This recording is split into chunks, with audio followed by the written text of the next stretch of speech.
अच्छी सेहत सबसे बड़ा वरदान है। इस वरदान की हम सबको प्राप्ति हो, इसी मनोकामना के साथ आइए करते हैं आज के कार्यक्रम का आरंभ। नमस्कार, सुप्रभात। सभा में मौजूद सभी गणमान्य जनों का हार्दिक स्वागत है, अभिनंदन है।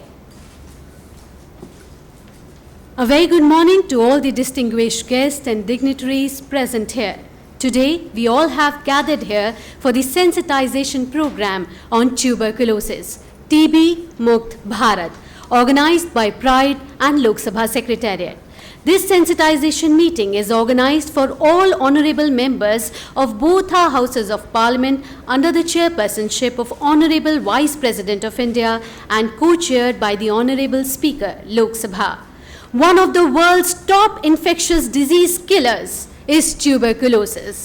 India is committed to end tuberculosis in the country by 2025, 5 years ahead of the Global Sustainable Development Goals target of 2030. बिल्कुल, लक्ष्य 2025 का है, तो अभी नहीं तो कभी नहीं। अपनों का जोड़ ही है इस बीमारी का तोड़, टीबी का तोड़। टीबी मुक्त अभियान के अंतर्गत हम देश को टीबी मुक्त बनाए। मुझे लगता है कि ये दोनों अभियान में हम विजय बन के रहेंगे, क्योंकि मोदी जी के नेतृत्व में हेल्थ की डिफिनेशन कॉम्प्रिहेंसिव देखी गई है। पहले केवल एक मान्यता थी, ट्रीटमेंट कर लो, हम केवल सीमित दृष्टि से हेल्थ को देखते थे। लेकिन हेल्थ को कभी हमने डेवलपमेंट के साथ नहीं जोड़ा। हेल्थ की जब हम बात करते थे तब कुपोषण को उसके साथ जोड़ना चाहिए, इस दिशा में हम नहीं सोचते थे। जब हम हेल्थ की बात करते हैं तब स्वच्छता को उसके साथ जोड़ना चाहिए, ये हम नहीं सोचते थे। जब कॉम्प्रिहेंसिव सोच से देश ने आगे बढ़ना शुरू किया है, उसके आधार पर मैं कह सकता हूं कि अगले दिनों में हिंदुस्तान स्वास्थ्य के क्षेत्र में हमें जो दिक्कतें हैं उसका सही मायना में सामना कर पाएंगे। हम विजय होकर रहेंगे, क्योंकि केवल सरकार सोचती सक्सेस हो भी सकते हैं, कई मात्रा में ना भी हो सकते हैं। शायद केवल जनता चाहेगी और सरकार ये दिशा में सही मायने में नहीं सोचती, तो भी ये अभियान को हम सक्सेस नहीं बना सकते हैं। लेकिन मोदी जी का मंत्र है सबका साथ, सबका विकास, सबका विश्वास। हमें सबको साथ में लेके चलना है। लोग भागीदारी के बिना सक्सेस होना असंभव है।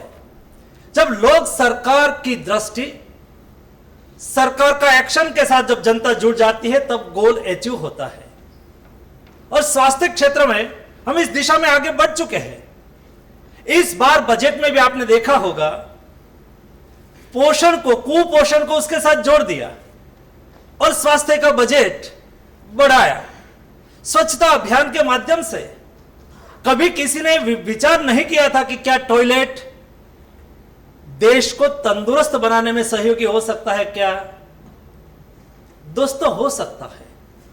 स्वच्छता भी हमें हमारा स्वास्थ्य को बनाने में, स्वास्थ्य को सुदृढ़ करने में सहयोगी हो सकती है। देखो, 26 लाख पेशेंट इंडिया में टीबी के होते हैं। जब मैं प्रेजेंटेशन देख रहा था तो उसमें 18 से 45 एज के 60% लोग टीबी के पेशेंट हो जाते थे। और प्रेजेंटेशन में मैंने यह भी देखा कि 58% लोग ग्रामीण क्षेत्र के हैं जिसको टीबी होता है। क्या हम उसके तक नहीं पहुंच सकते? क्या 4.5 से 5 लाख लोगों का मृत्यु हर साल होता है टीबी से, ये एज के लोग। और हम विचार कर सकते हैं, एक टाउन का पॉपुलेशन होता है करीबन 50 लाख से 50,000 से लाख पॉपुलेशन होता है, तो हम टाउन कहते हैं। 5 टाउन के लोग एक देश को, एक दुनिया को छोड़ के चले जाते हैं। और ये भी ये एज के लोग जिसकी भूमिका, जिसकी जिम्मेवारी घर में महत्वपूर्ण होती है, वो आय का स्रोत होता है, बच्चों का उछेर की जिम्मेवारी उस पर होती है। एक घर में से चले जाते हैं, उससे उसके परिवार को तो नुकसान होता ही होता है, लेकिन राष्ट्र को भी नुकसान होता है। ये नुकसान नहीं होने देना है। इसलिए मोदी जी ने कहा कि दुनिया का एजेंडा 2030 हो, लेकिन हमारा एजेंडा 2025 हो। 2025 में 5 साल पहले हिंदुस्तान को टीबी मुक्त बनना है और हम साथ में मिलकर, हम सब लोग साथ में मिलकर एक गोल को अचीव करेंगे। मुझे आज खुशी है हमारे बीच में माननीय उपराष्ट्रपति जी है, माननीय स्पीकर लोकसभा है। सामने से मुझे प्रोत्साहित करके बिरला साहब मुझे कहते थे, मनसुख भाई कार्यक्रम का आयोजन कैसे हुआ, अच्छी तरह से करना, हमें अवेयरनेस कार्यक्रम चलाना है, हमें टीबी के सामने लड़ना है। मुझे बहुत खुशी होती है हमारे देश के ऐसे मार्गदर्शक केंद्र की ओर से जब इनिशिएटिव को प्रोत्साहित किया जाता है, उसके आधार पर मेरा हौसला बढ़ता है, मेरा विश्वास बढ़ता है। हम सब लोग साथ में मिलके टीबी से हिंदुस्तान को मुक्त करें, यही अपेक्षा। धन्यवाद। आज हमारे बीच में टीबी मुक्त भारत के अभियान को एक संकल्प और प्रतिबद्धता के साथ मार्गदर्शन करने वाले भारत के उपराष्ट्रपति,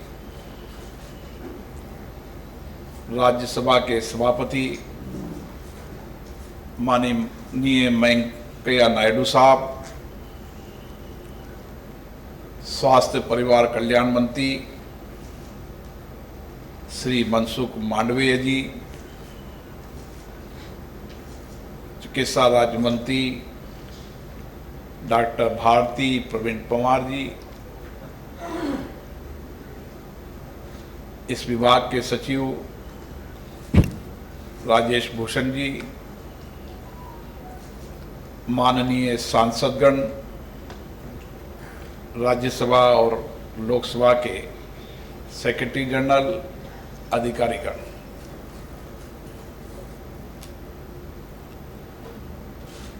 अब समय आ गया है इस देश के अंदर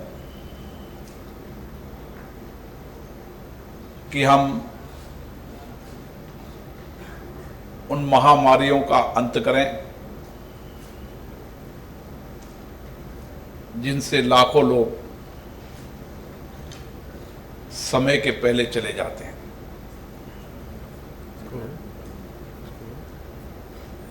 और ऐसा ही अभियान टीबी मुक्त अभियान भी है। पिछले दिनों हमने विश्व हेपेटाइटिस दिवस पर लीवर से होने वाली बीमारियों के बारे में एक संक्षिप्त विचारों को साझा किया था।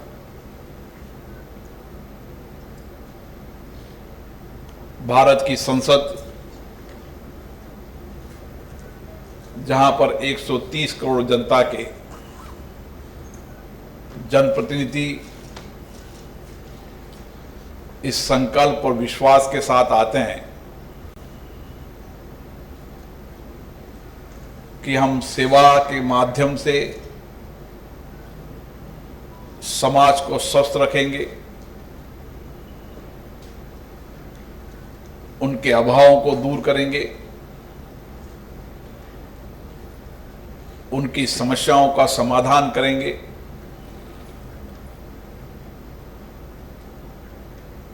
ये हम इसी विचार को लेकर यहां पर आते हैं। और संपूर्ण देश के में एक साथ एक संकल्प के साथ अगर संदेश जा सकता है तो वो संसद के साथ के माध्यम से जा सकता है, क्योंकि भारत विविधता वाला देश है। हमारी अलग अलग संस्कृति, अलग अलग खान पान, अलग अलग भौगोलिक स्थितियां, लेकिन उस विविधता वाले देश के अंदर हम अगर सामूहिकता के साथ काम करेंगे तो निश्चित रूप से हर महामारी को हम समाप्त कर सकते हैं। कोविड संक्रमण महामारी से हम लड़ रहे हैं। काफी हद तक हमने सफलता प्राप्त की है। वह हमारा सामूहिकता का संकल्प है कि सारे विश्व के अंदर इस कोविड महामारी के कारण सामाजिक ताना अस्त व्यस्त हुआ, अर्थव्यवस्था गड़बड़ाई, कई लोगों की जानें चली गई और हमने देखा कि कई विकसित देशों के अंदर भी जहां आधुनिक चिकित्सा के सिस्टम थे वहां भी लोगों को नहीं बचा पाए। लेकिन भारत इतना विशाल देश, इतनी बड़ी जनसंख्या का देश, हमारा चिकित्सा इंफ्रास्ट्रक्चर भी इतना मजबूत नहीं था, लेकिन हमारे मजबूत इरादे थे, मजबूत संकल्प थे, हमारी सामूहिकता थी कि हमने काफी हद तक कोरोना संक्रमण पर विजय प्राप्त की है। और आने वाले समय के अंदर भारत सरकार जिस तरीके से वैक्सीनेट ड्राइव कर रही है, मुझे आशा है कि हम आने वाले समय के अंदर कोरोना महामारी पर नियंत्रण प्राप्त कर लेंगे। जब विश्वव्यापी कोरोना पे हमने नियंत्रण प्राप्त कर लिया तो टीवी के अंदर तो भारत विश्व में अग्रिम देशों में है नेतृत्व करने। 2018 में माननीय प्रधानमंत्री जी ने इस संकल्प के साथ कि एसडीजी का लक्ष्य 2030 है, लेकिन भारत के अंदर 2025 में हम टीबी मुक्त भारत बनाएंगे। और ये टीबी मुक्त भारत बनाने के लिए हम सबको सामूहिक काम करने की आवश्यकता है। हम जनता से चुने जनप्रतिनिधि हैं। हम हमारी जनता को कैसे स्वास्थ्य की दृष्टि से सुरक्षित रख सकते हैं, यह हमारी नैतिक जिम्मेदारी है।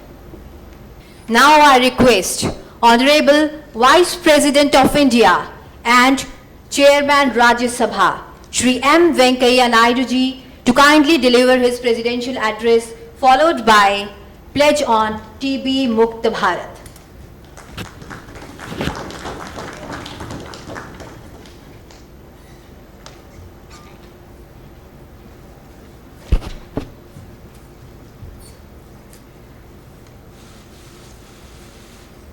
आदरणीय लोकसभा सभापति श्री ओम बिरला जी, मंत्री श्री मनसुख भाई मांडविया जी, उनका सहयोगी भारती जी और अन्य अधिकारीगण, राज्यसभा, लोकसभा और स्वास्थ्य विभाग का मौजूद हुआ सभी संसदगण, लोकसभा और राज्यसभा, यह मेरा सौभाग्य है कि मुझे आज टीबी मुक्त भारत विषय पर इस संसद सम्मेलन में अध्यक्ष की भाषण का अवसर मिला है।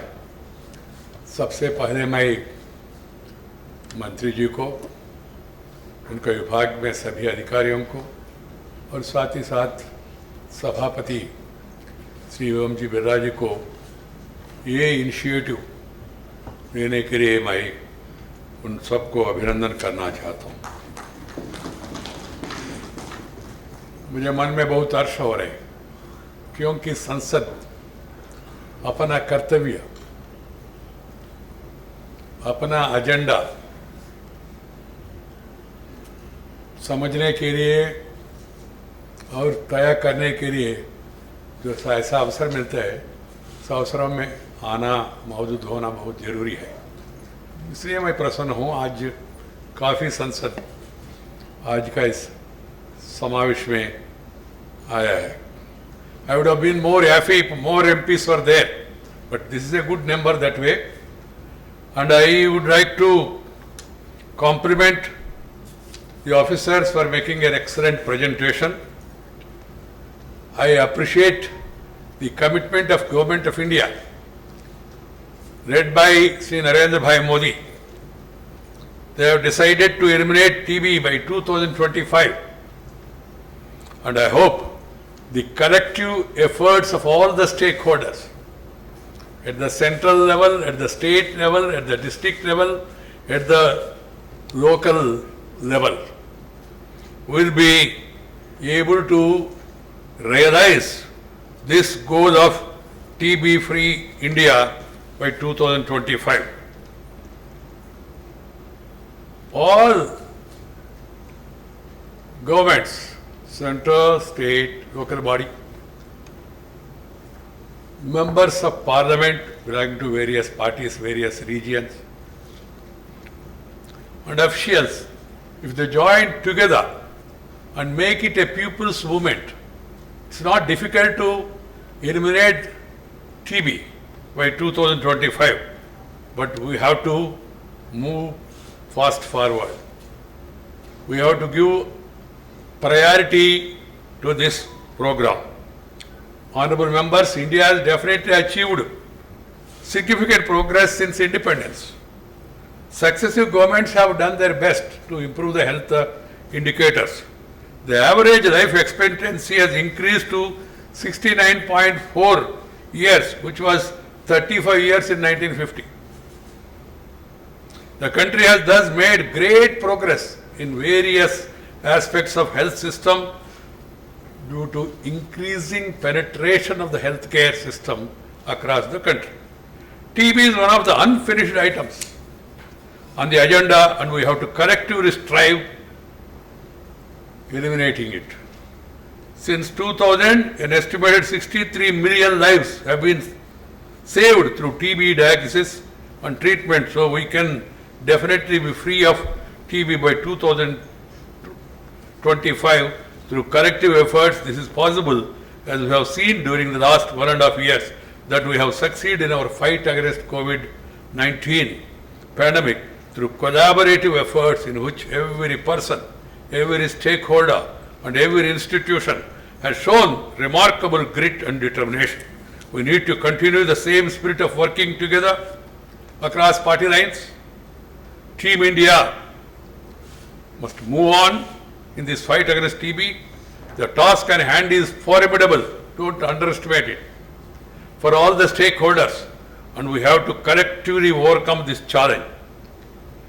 My dear friends, I would like every one of you to set a goal in your mind about your constituency, about your area, about your agenda, and then try to work on it.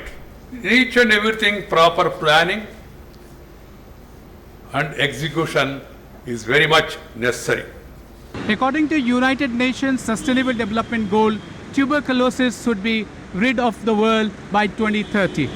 Indian Prime Minister in 2018 announced that this ridding of tuberculosis should be in 2025, a good 5 years in advance. Tuberculosis Hindustan में और पूरी दुनिया में एक बहुत बड़ा illness है, लाखों लोग मारे जाते हैं। हमारे साथ इस वक्त समीर भाटी जी हैं, आप हेल्थ मैनेजमेंट एक्सपर्ट हैं हिंदुस्तान में, और आप कोविड पे भी पिछले 1.5 साल से सरकारों के साथ काम करते आ रहे हैं। समीर भाटी जी, सबसे बड़ा इम्पॉर्टेंट प्रॉब्लम है हिंदुस्तान में ट्यूबरकुलोसिस का आइडेंटिफिकेशन। हमारे प्रधानमंत्री जी ने एक बहुत बड़ा चैलेंज दिया है, पोलियो में हमने सक्सेसफुल पाया, हम अब ट्यूबरकुलोसिस में प्रधानमंत्री ने 2018 में कहा था कि हम ट्यूबरकुलोसिस से हिंदुस्तान से मुक्त करें। क्या आपको लगता है ये चैलेंज अचीव कर सकते हैं हिंदुस्तान के हेल्थ केयर प्रोफेशनल्स, हिंदुस्तान के आप जैसे हेल्थ केयर मैनेजर्स? देखिए, हम क्यों अभी ट्यूबरकुलोसिस की बात कर रहे हैं specifically mid of the pandemic के अंदर। अभी फ़िलहाल हम कोविड से जूझ रहे हैं, पर हम ट्यूबरकुलोसिस इरेडिकेशन की बात कर रहे हैं। इसका एक बहुत बड़ा कारण है, अगर हम डेटा को देखते हैं, आप ये देखिए कि ग्लोबली जितना भी ट्यूबरकुलोसिस का डेटा है उसमें जो 25% इंडिया के अंदर है, हिंदुस्तान के अंदर है, जो कि एक बहुत बड़ा चैलेंज है। अब फ़िलहाल हम बात करते हैं ट्यूबरकुलोसिस इन इंडिया। क्यों, जिस तरह से हम अभी फ़िलहाल अपना 18 महीने की जो जर्नी देख रहे हैं, जो कि हमारा कोविड को लेकर, कोविड को किस तरह से हमने जो है इतने बड़े चैलेंज को हिंदुस्तान में, जहाँ पर बहुत सारी चैलेंजेस होते हुए भी, बहुत सारे रिसोर्सेज का अभाव होते हुए भी, उसको बहुत अच्छी तरीके से मैनेज हम कर पाए। इसके अलावा अब आप देख रहे होंगे फ़िलहाल जो हमारा वैक्सीनेशन ड्राइव है, अगर बात करें लगभग 60 करोड़ की वैक्सीनेशन हो चुकी है हिंदुस्तान के अंदर, जबकि यहाँ पर कितना लॉजिस्टिकली चैलेंजेस और ये सब है। इन चीज़ों को देखते हुए फ़िलहाल हम बात कर रहे हैं कि ट्यूबरक्लोसिस जैसे वो भी एक कंटेजियस डिजीज़ है और इसको हमें अभी इरेडिकेट करने के लिए ग्राउंड लेवल पर कुछ इस तरह के प्रोग्राम्स इम्प्लीमेंट हो सकते हैं। हालांकि टीबी के लिए प्रोग्राम जो आप बता रहे हैं 2018 के अंदर इम्प्लीमेंटेशन में थोड़ी कमियां इस वजह से रह गई क्योंकि एकदम से आपका ये पेंडेमिक आ गया और पेंडेमिक के दौरान हमारी जो दूसरी बीमारियां थी या जो दूसरे प्रोग्राम थे वो उतना सक्सेसफुली इम्प्लीमेंट नहीं हो पाए। फ़िलहाल अभी हम देख रहे हैं जिस तरह से हमारी सेकेंड वेव में केसेस कम हुए हैं और इस टाइम राइट टाइम है कि हम इसको इम्प्लीमेंट कर सकते हैं और सरकारें भी, केंद्र सरकार, राज्य सरकार, सभी लोग हेल्थ केयर के ऊपर बात कर रहे हैं। लोग भी हेल्थ को लेकर काफ़ी ज़्यादा अवेयर हुए हैं, तो हर चीज़ के लिए एक राइट समय होता है। तो इसी वजह से इस चीज़ों को सबको देखते हुए ये वाला जो प्रोग्राम है अभी दोबारा से इसको री इम्प्लीमेंट करने की कोशिश की जा रही है और मैं समझता हूँ इसको हम अगर प्रिवेंटिव तौर पर लें, एक प्रिवेंटिव तौर पर, एक हम इसको स्क्रीनिंग के तौर पर, डायग्नोस्टिक के तौर पर और एक इसका ट्रीटमेंट एस्पेक्ट, इन तीनों ही एस्पेक्ट्स को हम लेकर चलें और इसको हम जिस तरह से हम अपना वैक्सीनेशन ड्राइव को लेकर चल रहे हैं, जिस तरह से मैं वैक्सीनेशन अवेयरनेस कमेटी का मेंबर भी हूँ और उसमें हम देखते हैं कि हम अपनी अवेयरनेस मेट्रोपॉलिटन सिटीज़ के अंदर डिफरेंट तरह से करते हैं, हम हमारे जो सेमी अर्बन एरियाज़ हैं उनमें डिफरेंट करते हैं और रूरल एरियाज़ में कम्प्लीटली अलग तरीके से, क्योंकि इसमें भी अगर हम बात करें किसी भी तरह की हेल्थ केयर अवेयरनेस कैंपेन्स के अंदर बहुत तरह की हेजिटेंसीज़ होती है, तो उन हेजिटेंसीज़ को भी हमें ओवरकम करना पड़ता है। तो फ़िलहाल हम इसमें जो हमने कोविड के अंदर स्ट्रैटेजीज़ अपनाई है उन्हीं सारी स्ट्रैटेजीज़ को अपनाकर हम जो हमारा 2025 तक ट्यूबरक्लोसिस को इरेडिकेट करने का जो प्रस्ताव रखा गया है, इस पर मैं समझता हूं कि हम काफ़ी हद तक सक्सेस पा सकते हैं। सर 2000 से आज 22 साल हो गए, 6.3 करोड़ लोगों को ट्यूबरक्लोसिस जब आइडेंटिफाई हुआ, उनका ट्रीटमेंट हुआ, हम उनको मरने से बचा पाए, हम उनको और एडेड इलनेस से बचा पाए। ये एक पॉजिटिव खबर है कि ट्यूबरक्लोसिस पे हम क्यों इतना ध्यान दे रहे हैं, भारत सरकार क्यों इतना ध्यान दे रही है, भारतीय हेल्थ मिनिस्ट्री क्यों इस पे ध्यान दे रही है, आप लोग इस पे क्यों ध्यान दे रहे हैं? जी बिल्कुल, जिस तरह से हमने बताया कि जो इसका आंकड़ा है हमारे साथ, और बेसिकली देखिए इसमें ऐसा देखा जाता है कि जो डिज़ीज़ प्रिवेंटेबल है और जिसको हम प्रिवेंट कर सकते हैं, जिसका हमारे पास ट्रीटमेंट अवेलेबल है, डेफिनेटली तो हमें उसको इम्प्लीमेंट ग्राउंड लेवल पर करना चाहिए। इसी वजह से सरकारें इसकी तरफ ज़्यादा ध्यान खिंचवा रही है। और आप बात करें जिस तरह से मैंने आपको बताया कि जब ऑलरेडी हम कोविड के अंदर इतनी सारी कैंपेन्स कर चुके हैं, इतना युद्ध स्तर पर टीकाकरण कर चुके हैं, तो क्यों नहीं हम इस प्रोग्राम को भी सक्सेसफुली और ग्राउंड लेवल पर इसको भी इम्प्लीमेंट करें और इसको लॉन्च करें।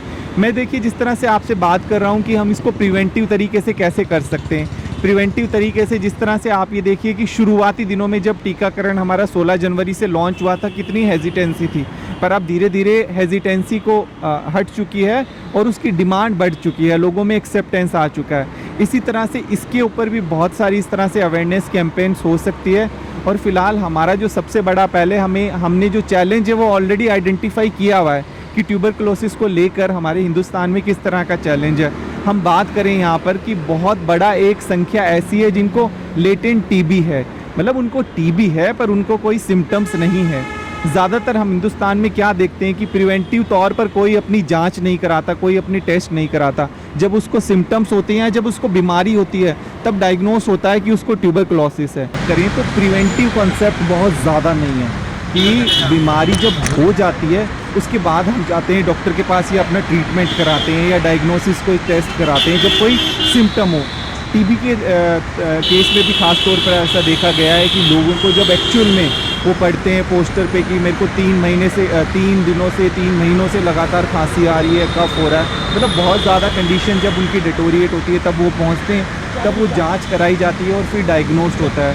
और उसमें भी एक चैलेंज है कुछ होती है एक्स्ट्रा पल्मोनरी ट्यूबरक्लोसिस, मतलब कि अगर आपको लंग्स में है, छाती में है टीबी, तो वो डायग्नोस्ड हो जाएगी, क्योंकि कुछ उसके सिम्टम्स आपको बिल्कुल सामने दिखेंगे। आपको खांसी आना, तेज़ तेज़ बलगम आना, आपको ब्लड स्पूटम के अंदर खून आना, इस तरह के कुछ सिम्टम्स होते हैं जो दिख जाते हैं और टेस्ट में डायग्नोस्ड हो जाते हैं। पर कुछ एक्स्ट्रा पल्मोनरी होते हैं कि जो लंग्स में टीबी नहीं है, पर शरीर के और दूसरे भाग में, कि किडनी के अंदर है या किसी और पार्ट के अंदर टीबी है, तो वो भी डायग्नोज नहीं हो पाती। तो जब हम लेटेंट टीबी की बात करते हैं तो उसके अंदर पेशेंट को सिम्टम्स नहीं है कोई, पर उसको ट्यूबरक्लोसिस है। ये हमें बहुत ज़रूरी है। और ये मैं बार बार इसलिए कह रहा हूँ कि अब लोगों को ये समझ आने लग गया है कोविड के दौरान, पैंडमिक के दौरान, कि आपको सिम्टम नहीं है फिर भी आपको इन्फेक्शन तो हो सकता है, क्योंकि सिम्टम होना, लक्षण होना और बीमारी होने में फ़र्क है। तो ये एक बड़ा चैलेंज है। तो लेटेंट टीबी के इस तरह के हमारे हिंदुस्तान के अंदर बहुत सारे केसेस हैं, जिसमें जिस तरह से सरकार ने बात की है, अपनी पॉलिसी जो ड्राफ्ट कर रहे हैं कि हम स्क्रीनिंग करेंगे, मास स्क्रीनिंग, ताकि डायग्नोज कर पाएँ। ऐसा नहीं कि जब कोई लक्षणों के साथ आए उन पेशेंट को ट्रीट करना है। ओवरऑल जब रैंडम स्क्रीनिंग की जाएगी उसमें हमारे पास पेशेंट आइडेंटिफाई हो जाएंगे कि ये लेटेंट टीबी वाले हैं और ये क्लियर कट टीबी वाले हैं, क्योंकि जो लेटेंट टीबी वाले हैं उनको भी हमें ट्रीट करना होता है। और लेटेंट टीबी के बाद भी ग्रुप 2 डिवाइड होंगे, लेटेंट टीबी विद कोमॉर्बिड, जैसा अभी हम इसमें भी बात कर रहे हैं कि हमने प्रायोरिटी ग्रुप सेट किया। आप देखिए वैक्सीनेशन में हमने प्रायोरिटी ग्रुप क्यों सेट किया है, कि जिनको कोमॉर्बिड ऑलरेडी, जिनको कई गंभीर बीमारियां हैं, कि उनको हमें वैक्सीनेशन टाइम से पहले दिया जाए। इसी तरह से ट्यूबरक्लोसिस वाला जो कैंपेन लॉन्च किया जाएगा उसमें भी कोमॉर्बिड विद लेटेंट टीबी, कि उनको प्रायोरिटी पे पहले उनको ट्रीट किया जाए। तो इस तरह की चीज़ें। समीर जी, क्या ट्यूबरकुलोसिस डेवलपिंग वर्ल्ड का ये प्रॉब्लम है या ये लाइफस्टाइल प्रॉब्लम है, या it is across the age, across the gender, across the lifestyle और across the economic strata of the country? देखिए फ़िलहाल अगर हम बात करते हैं, ये तो वर्ल्ड वाइड है ट्यूबरक्लोसिस की। अगर हम बात करें इंडिया के अंदर केसेस बहुत ज़्यादा हैं ट्यूबरक्लोसिस के, और इसका कोई मैंने आपको जैसे बताया कि बहुत सारे इसके कारण हैं ट्यूबरक्लोसिस के, बहुत सारे रीजंस हैं। ये कंटेजियस डिजीज़ है। जैसा हम बात करें इंडिया के अंदर, जैसे अगर 3 कैटेगरीज़ के अंदर हम डिवाइड करें, rural areas, urban areas, semi urban areas, awareness नहीं है लोगों को। फैमिली के अंदर 1% को ट्यूबरक्लोसिस है तो वो फिर बाकी लोगों को भी स्प्रेड हो जाता है। ये बहुत सारे फैक्टर्स हैं। अनअवेयरनेस और अनएजुकेशन का भी इसके अंदर एक काफ़ी बड़ा कारण है। और दूसरा, जैसे हमने बताया कि लोग डायग्नोस ही नहीं कर पाते, उनको ट्यूबरक्लोसिस है बट वो डायग्नोस ही नहीं कर पा रहे कि उनको ट्यूबरक्लोसिस है। एक और इम्पॉर्टेंट सवाल ये आता है, जैसा आपने कहा कि रैंडम टेस्टिंग हो, तो रैंडम टेस्टिंग में क्या कोई किट है, रेडी टू यूज़ किट है जो इंडिविजुअल्स अपने आप यूज़ कर सकते हैं? एक आंकड़ा मैं यदि आपसे शेयर करना चाहूँ, जो भारत सरकार का आंकड़ा है, ये कहता है कि 65% of the TB cases are in the age group of 15 और 45। और दूसरा आंकड़ा है कि 58%, लगभग 60% ट्यूबरकुलोसिस के केसेस रूरल एरियाज़ में।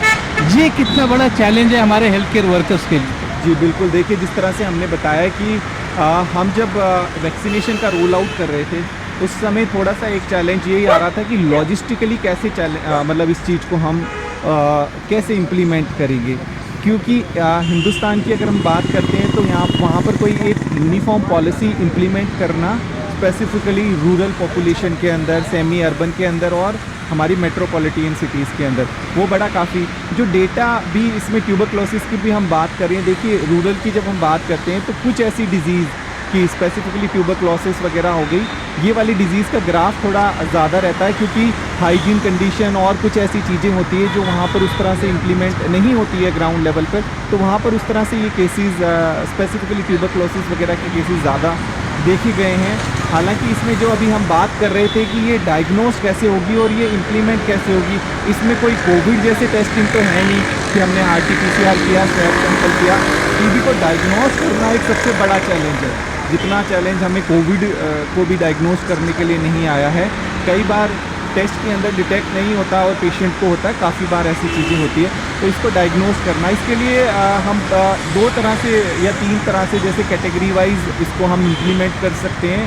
जहाँ तक बात हो गई स्क्रीनिंग की, अगर हम बात करें रूरल एरियाज़ की और गाँव की, तो वहाँ पे कुछ इस तरह की मोबाइल वैन्स वगैरह जिनके अंदर बेसिक डायग्नोस्टिक ट्यूबरक्लोसिस को रूल आउट करने के लिए फैसिलिटीज़ हो। मोबाइल वैन्स होती है जिनके अंदर हम बेसिक सा एक छोटा स्मॉल पोर्टेबल एक्सरे, जिससे चेस्ट का हम एक्सरे कर पाएँ, उससे डायग्नोस्ट हो सकता है।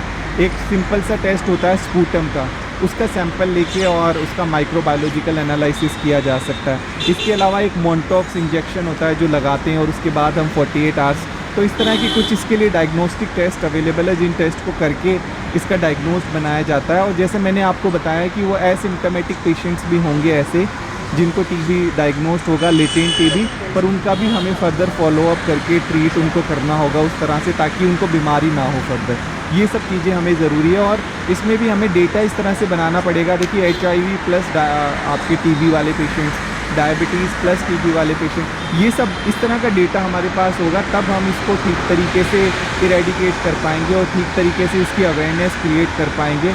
और जैसा कि मैंने बताया ये तीनों एक अलग अलग पार्ट के अंदर चलेगा। जो प्रिवेंटिव वाला पार्ट है एक अलग से चलेगा ताकि हम नए केसेस हो सकते हैं जितने कम से कम कर सकें, और इसके अलावा जो डायग्नोस्टिक वाला पार्ट है, जो स्क्रीनिंग वाला पार्ट है, वो एक अलग तरीके से चलेगा। और अभी हम फ़िलहाल देख भी चुके हैं जिस तरह से ग्राउंड लेवल पे जो हमने वैक्सीनेशन वाली ड्राइव और टेस्टिंग वगैरह जो ग्राउंड लेवल पर इम्प्लीमेंट किए उसके अंदर हमारे पास वैक्सीनेशन सेंटर, आप ये देखिए कि हमें लग रहा था कि वैक्सीनेशन सेंटर ग्राउंड लेवल पर कैसे इम्प्लीमेंट होंगे, तो जिस तरह से हमारे पास जितने वैक्सीनेशन सेंटर्स गांव में रूरल एरियाज़ के अंदर डेवलप हो गए हैं, उसी तरह से हम अपने टीबी सेंटर्स भी डेवलप कर सकते हैं। क्योंकि ये पिछले 18 महीने के अंदर जो टीबी सेंटर्स थे और टीबी से रिलेटेड जितने भी प्रोग्राम थे वो काफ़ी स्लो डाउन हो गए थे। इसकी वजह से कुछ केसेस ऐसे भी हैं जिनको टीबी और गंभीर भी हो गई है, उनके लिए भी हमें, वो भी हमारा एक प्रायोरिटी ग्रुप है कि उनको हमें इमीडिएटली बेसिस के ऊपर उनको जो है अटेंशन देनी है। और फिलहाल हमने कोविड में भी कुछ ऐसा देखा है कि कोविड से रिकवर होने के बाद पेशेंट्स के अंदर ट्यूबरक्लोसिस और ज़्यादा बढ़ गया है। ऐसी काफ़ी सारे केसेस सामने आ रहे हैं, वो वाले केसेस थे जिनको अनट्रीटेड टीबी रह गया होगा। और जैसा हम बात करें कि 18 महीने से जो और दूसरी अन्य बीमारियां थी उन पे उतना हेल्थ केयर प्रोफेशनल्स का इतना ध्यान नहीं जा पा रहा है, या पेशेंट्स भी उस चीज़ को इग्नोर कर रहा है क्योंकि कोविड ज़्यादा हावी हो गया है।